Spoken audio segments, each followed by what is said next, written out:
In today's video, I'm going to teach you how to change language in Thinkific. If you want your Thinkific site to display in a different default language, the process is quick and straightforward.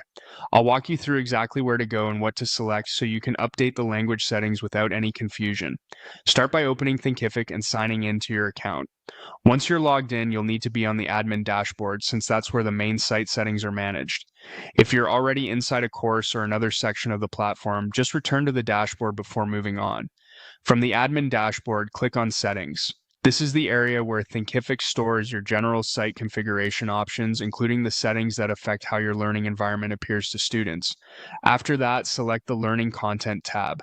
This section contains settings related to the student experience, including the language used across your site. If you don't see it right away, take a moment to look across the available tabs carefully so you can make sure you're in the correct place. Once you're inside Learning Content, scroll down until you find the Language Settings section. Depending on your screen size or browser zoom level, you may need to scroll a bit further than expected, so just keep going until that section becomes visible. When you locate language settings, click the Cite Language drop-down menu. This will open a list of available language options that Thinkific supports for your site's default display language. Now choose your preferred language from the drop-down list. Make sure you select the one you want carefully, since this setting controls the default language your site uses going forward.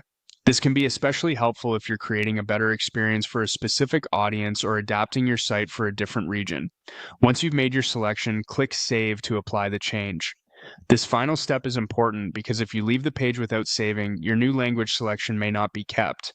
After saving, your Thinkific site will begin using the selected default language.